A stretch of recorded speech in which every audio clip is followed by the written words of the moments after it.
નમસ્કાર, આપ સૌ નગરજનોને મને આ માહિતી આપતા ખૂબ આનંદની અને ગૌરવની લાગણી થાય છે કે આપણી જે બે પૌરાણિક નદીઓ છે, રંગમતી અને નાગમતી નદીઓ, કે જેના ઉપર રિવરફ્રન્ટ પ્રોજેક્ટને આજે આદરણીય મુખ્યમંત્રી શ્રી ભૂપેન્દ્રભાઈ પટેલ સાહેબ દ્વારા સૈદ્ધાંતિક મંજૂરી છે એ આપવામાં આવી છે.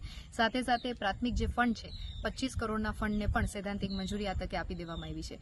આ રિવરફ્રન્ટ પ્રોજેક્ટ એ બહુઆયામી પ્રોજેક્ટ છે.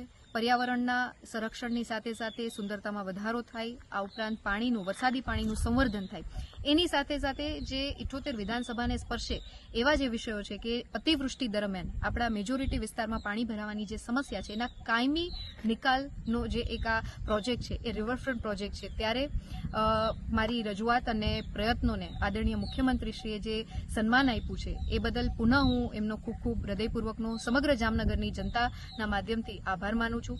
અને આ પ્રોજેક્ટ જે છે એ દરેડ ગામથી શરૂ કરી અને આપણો જે ગાંધીનગરનો વિસ્તાર છે ત્યાં સુધીનો લગભગ 12 કિલોમીટરનો જે આ પ્રોજેક્ટ છે અને મેજોરિટી જે પ્રોજેક્ટ છે એ આપણા 78 વિધાનસભાને સ્પર્શે અને 78 વિધાનસભાને અસર કરતો જે પ્રોજેક્ટ છે. માટે આપ સૌ નગરજનોને પણ હું આજના દિવસે આ તકે ખૂબ હૃદયપૂર્વકની શુભકામના આપું છું, કેમ કે આપના પોઝિટિવ સૂચનો, આપનું માર્ગદર્શન જે સતત મને પ્રેરિત કરે છે કે આવા વિકાસના જે પ્રોજેક્ટો છે એ આપણા સિટીમાં આવે અને આપણું સિટી જે છે એ વિકાસના પંથે અગ્રેસર રહી અને ખૂબ સરસ પ્રગતિ કરે. એ માટે પુનઃ આપ સૌ નગરજનોનો પણ હૃદયપૂર્વકનો આભાર અને આ તકે આપ સૌને ખૂબ ખૂબ શુભકામનાઓ. જય જય ગરવી ગુજરાત.